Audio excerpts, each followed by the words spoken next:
Ladies and gentlemen, yesterday Nairobi CBD was on fire, and immediately I witnessed these cars being torched in fire. I remembered Mike Sonko once had these words to say.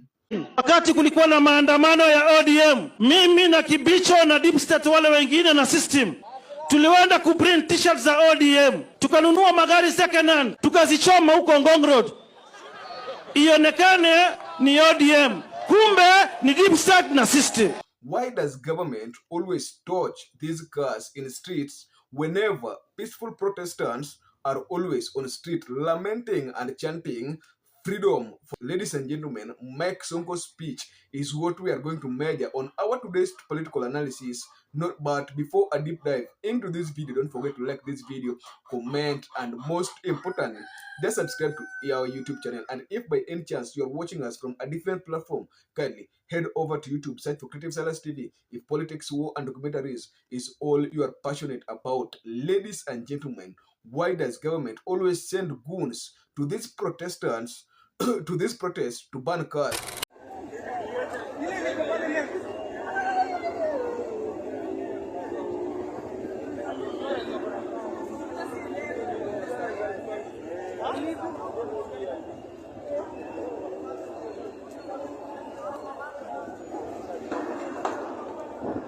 Media said that the torched cars in the streets, their number plate according to NTSA, belong to cars that were already removed from the NTSA website. Ladies and gentlemen, who sponsored these goons? Well, being that Mike Sonko has told us who has always done this, let's get a deep dive into it. The first reason why government always send these goons to torch these cars in the streets is, you know, there's this term called the shock value. Well, what does that mean when I speak of the shock value? This is always a way that the government always sends the message both internationally and locally, just to tell them the kind of the protest temperatures that they face as a country. If by any chance the ICC called the government to respond to protesters who always lose their life during these protests, they always have a backup plan, because they will show these images and these pictures of these cars being burnt in street, and then they will link the short protesters as people or the goons who are always doing these things. So banning these things always act as a cover-up to anything that will happen. In case you remember the shooting of Max Masai, the shooting of Rex Masai, the government walisema those people are goons who are just trying to loot the properties of Kenyans who are at home, taking advantage of protesting.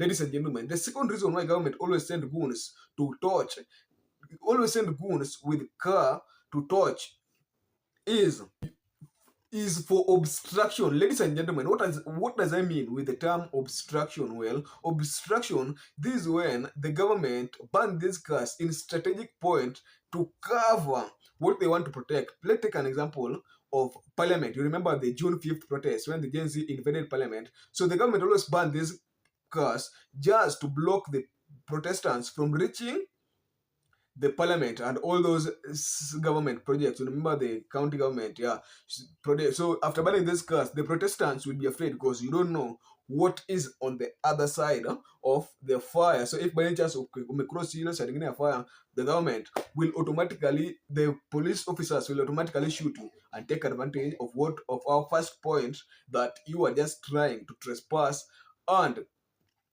loot government properties that the government has just done several years to make sure that they are in place. So ladies and gentlemen, this is always just an obstruction from this, a blockage from these people accessing key government facilities like KICC or for instance in Kenya, we'll speak of KICC, the parliament, the Supreme Court, and all other things. So the government always just ban them for obstructing the protest. And the third and the last reason why government might always send goons to burn, curse, and destroy properties is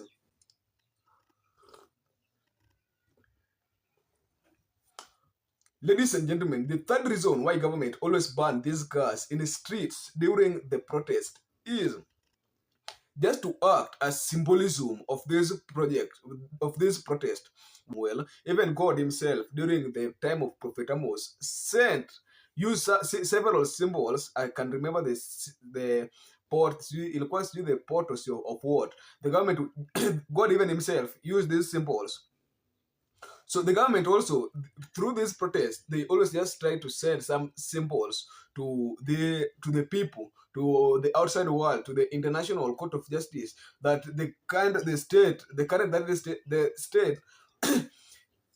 that the protesters have reached in the country just need a lot of force, that the protest is no longer peaceful as it used to be. So this one is always just for government to try to blackmail or paint the protesters as if they're the bad people in the street, despite them knowing very well that the protesters have no harm. But they always just try to do this, just if by any chance the human rights, wakiuliza serikali, Buddha, why did you use excessive force in your protesters, despite them lamenting that they were in peaceful protesters? The government will say that, just see the cars that were being destroyed in the streets of Nairobi were not with a mere coincidence. Anyway, guys, let me know on thoughts. Why do you think that government might always send goons during these protests, despite people clear evil? At last, I was your host, Silas. Till next video. Bye-bye.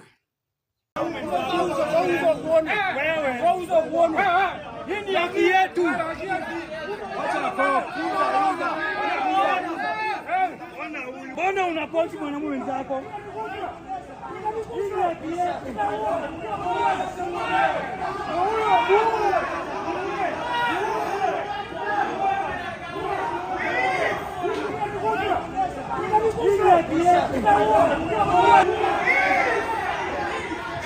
I'm here to protest and to end police brutality. I'm here for the many youths, for the many Kenyans who've actually lost their lives due to police brutality. I'm here for a new Kenya. I'm here for an end also to the killings that have been happening in the slums but have not been actually highlighted. And Ojwang's death is actually telling us what actually happens to the slums where police kill and nobody actually follows them. And this is a worst case scenario where the DIG, that is Govt, actually is the mastermind of the death just because of a mere tweet where they kill